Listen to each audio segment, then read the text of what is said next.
enough. Let me sit down, because we only have 20 more minutes, and I have so many more examples. But I want you all to ask some questions, and I can weave in some other examples. Please, thoughts, but yes. Well, my question is, have we seen, or do you know of any states that have tackled this idea of property tax changing the structure? I can imagine that it's an overwhelming process, and I can certainly imagine it being race-based as they throw up their arms and say, never mind. Yep.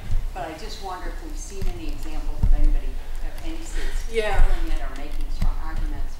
It's a great question, and school finance is not my specific area. I think about, at Michigan State, somebody who I have come into my classes, my undergrad classes often, David Arsen, A-R-S-E-N. He's a faculty member in the College of Ed who has built his life's work around studying inequitable school finance. And specifically, he's looked at Michigan. And so if you Google some of his work, it talks about, you know, especially after I think it was Prop 2 in this state, which changed the funding structure. And did that make it better for schools, or actually has it gotten worse? But I don't know off the top of my head examples where districts or states at the state level have been able to have a more equitable distribution. Because the per pupil expenditure is what you want to look at within your school district, right? In a city, in one school, you know, one kid can cost $9,000 to educate, but you go across town and another kid is $14,000. And it's like, gosh, how does that happen? It's based on those property taxes. In some areas, some kids, the school is getting per pupil expenditure like $20,000 per kid. I'm like, well, where are these funds coming from? Whereas in another district, it might be 4 in the same state.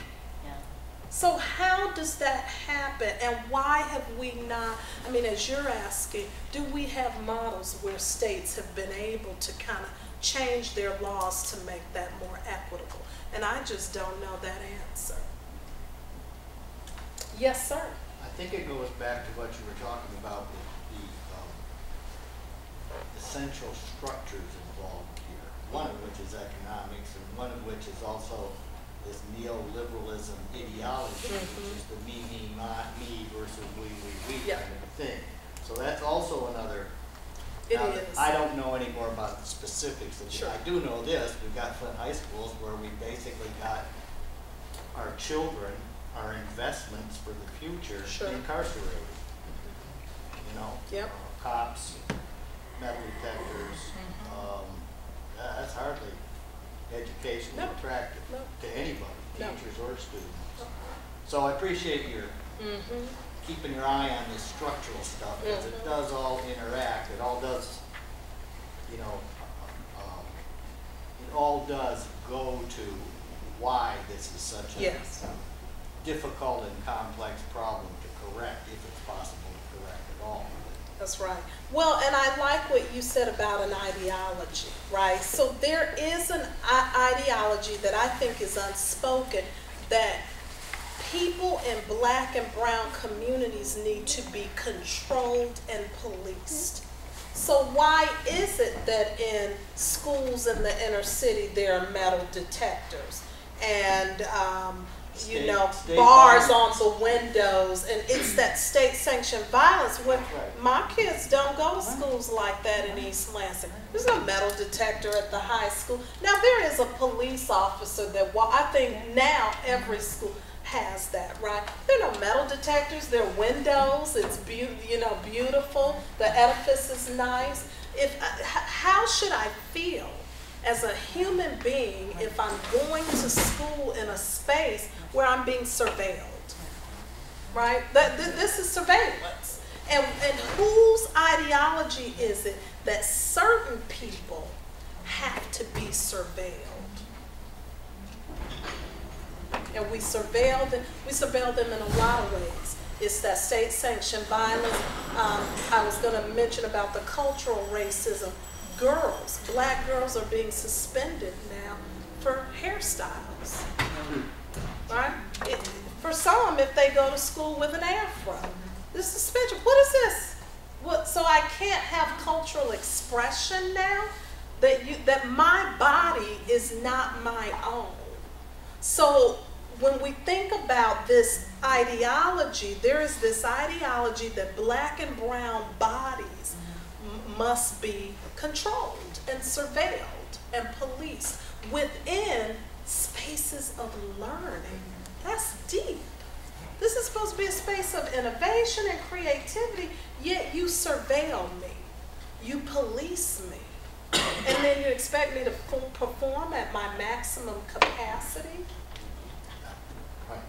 Only if you conform to what I think you should be. If you conform, it's an assimilationist ideology, it's supremacist, it's neoliberal, it's all of that.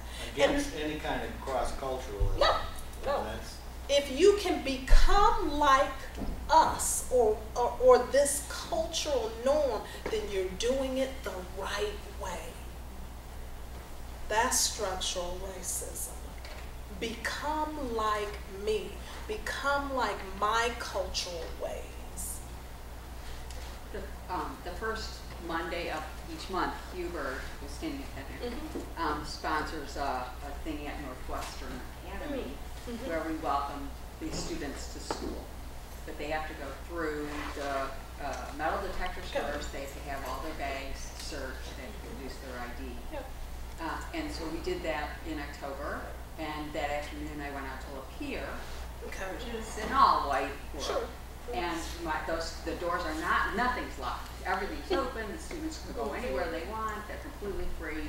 And one of my students, somebody listed Black Lives Matter as an issue they were interested in, and one of my other students went off on, all lives matter, and she had no context whatsoever, none for what Black Lives Matter. So we had to have a conversation about that. But from the morning and the metal detectors and everything else to 3 hours later, night and day, absolute freedom. Night and day, absolute freedom. I didn't have to get buzzed in, and I'm a guest professor. Anything, right? Sometimes I go in these schools, I don't even put on the visitors pass. They don't say anything. Whereas in other schools, somebody is looking to stop me. Come sign in, get your visitor pass, right? I mean, it's such a hyper security space, hyper security, but the autonomy in some of these learning spaces, I will say something about that too, again, to the detriment for some students of color, right, and low-income kids, because if you're not used to that kind of autonomy, you don't know how to perform in that context. So I was working with the school district where I was like, these kids, it's like being in college. They're in elementary school. But they were like, oh, we need you to come in and help us with the achievement gap. And I was like, okay, well, your white kids may be used to this kind of autonomy. And I said, but your population is more diverse than that. Some of these kids, they don't know what to do with that kind of freedom that you have got to train and model for kids. How do I adapt to that kind of, because that's not the kind of spaces they're in at home, right? Do you know what I'm saying? So sometimes autonomy seems like this great thing, but if kids are not culturally used to that, it can actually be to their detriment. They don't know how to perform in that kind of learning space. Well, we do that at the college level with entry-level courses that prepare students to manage their time. Oh, yes, tests. That's right. We assume they have time management skills, they know how to study.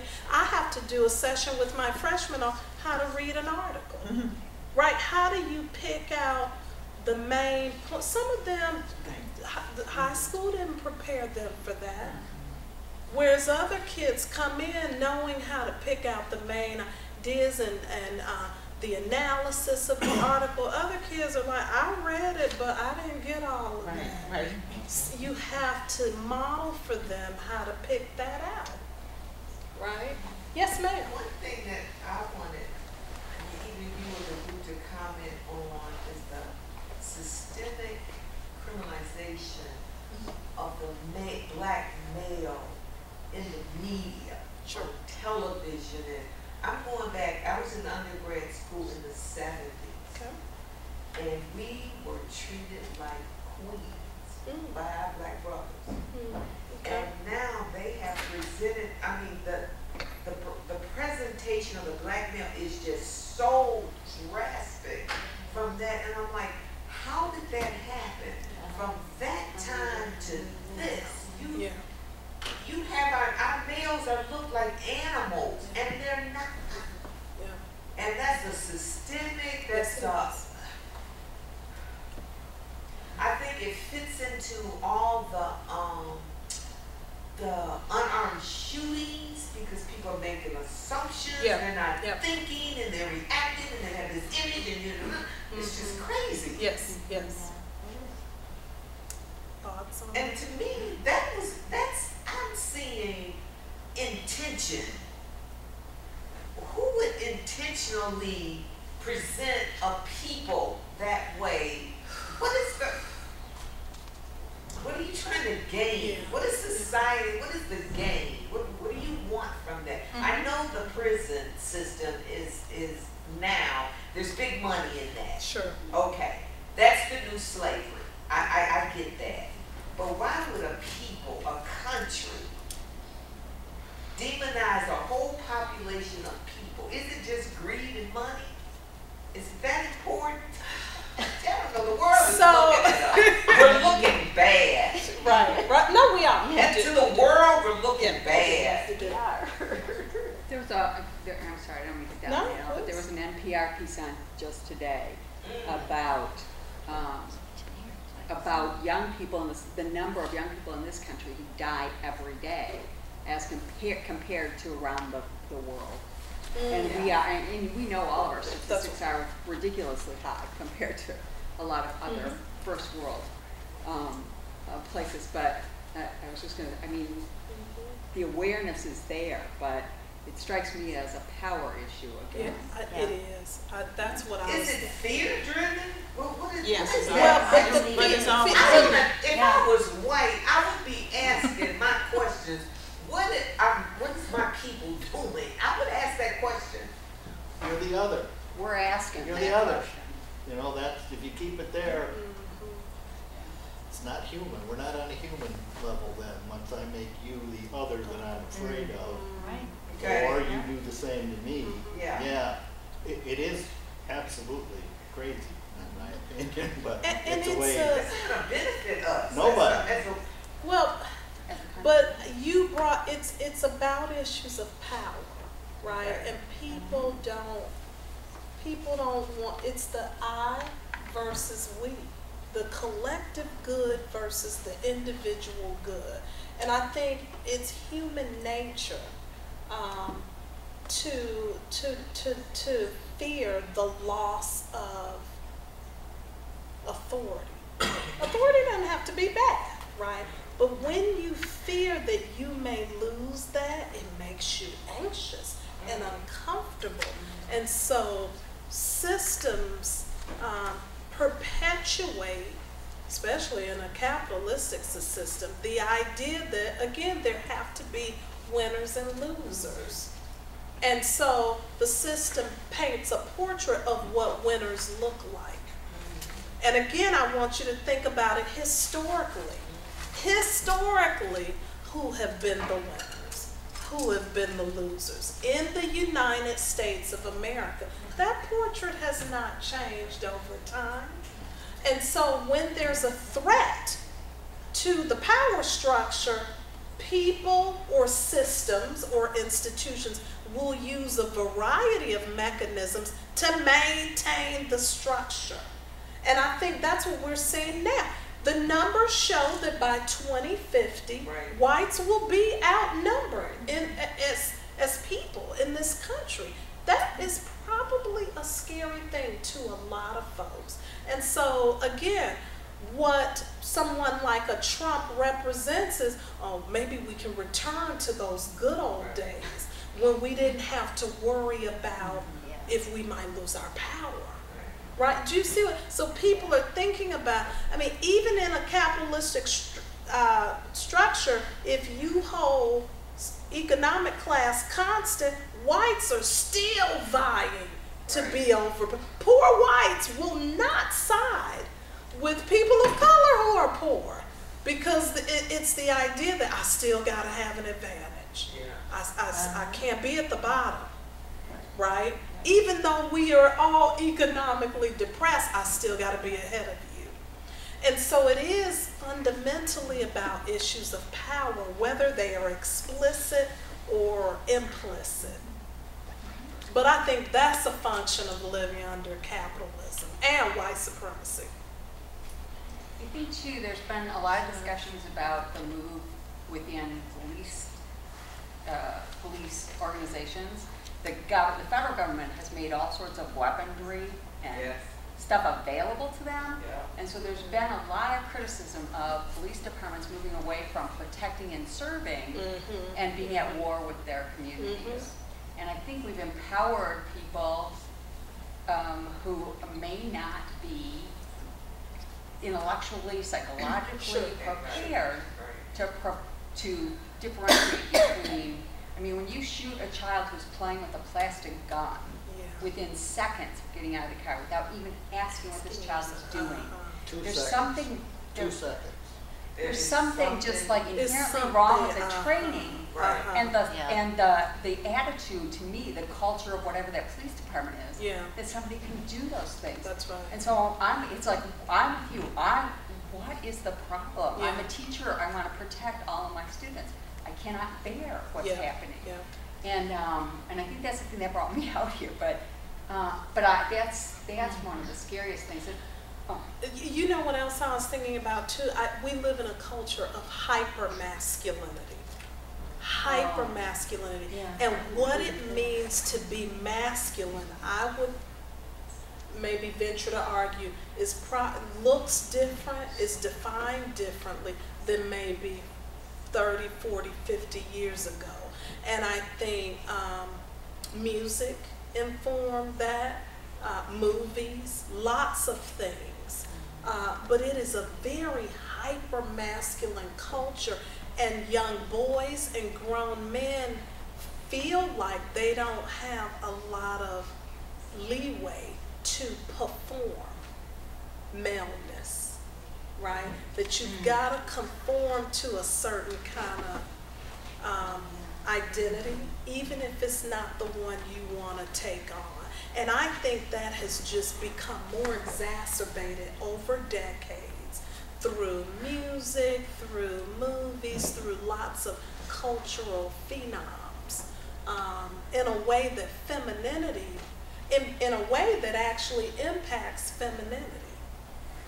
I don't understand too why there's not more of an outcry, or maybe I'm too sheltered or something, but because of the economic fallout. Now with all of these shootings, there are lawsuits, and so the economic piece, society and white society, everybody should be concerned with that. You're suing city governments, and you add up the millions and the millions and the millions of payout that they've had to pay out to these families. So I just don't understand why there's not more of an outcry. And I'm watching our young millennials, and that's a different group. That is a different mindset, and they are intelligent, and they're not sitting down. Something has to be, the powers that be, They need to listen to them. And I forget your phrase that you used in there about listening to actually talking to the person rather than making generalities. There was a term used in your lecture. I wrote it down too. Okay. No, I agree. This is a different generation, and they don't tolerate discrimination. and they don't use the same protest methods. No. And we have to be responsive to Yes. that. It's not, you know, their methods are different. Yep. They're not as tolerant, and You have every right to sure. stand up to, for example, state-sanctioned violence. And if there were never a great example of it in your life, it's right here in Flint. And that was With to the save that's right. $1.5, $3 million I know, in and phony look at- money. Look at what it's And what is cost. going to cost? Look Is at this what running it's a cost. government like a business effectively? Sure. I mean, Sure. Yep. So- The whole state, the whole country. yeah. The world is looking, they Yeah. threaten Yeah. The sanctions world is against the looking. United States. United Because we Nations, are yeah. not living what we perpetuate, Yeah. land of the free and opportunity. Oh, right. Yes, we were threatened with sanctions from the UN, or I didn't read about that. And I'm like, What- it should occur. One of the things when you speak of racism, and this is a little bit off from it, No. when we think about the city of Flint and the fact that this city is faced with food deserts, Sure. and it is a food desert, I'm sorry, and that water has been poisoned. And so then you get this big outcry, and so the federal government designates funds to us, right? But the very being who is creating laws to keep himself from being prosecuted or where we try to get him out of office, he creates laws to keep him in office, but at the same time he holds up the money so that it cannot. So that's isn't that double jeopardy? Isn't that? Right. I mean, it's like, and then it's like, but how are That institutional racism. but the insanity. Okay, so then you look as a people, we're looking and saying, well, damn, if we can't get the laws to work on our behalf, That's right. then why do we vote anyway? And Yeah. and how do we as people in a city create enough outcry so that we've been crying and nobody is listening. They come and they Exactly. pat us on our head and say, Exactly. "Poor babies, let's give you another bottle of Exactly. water," and Sure. just.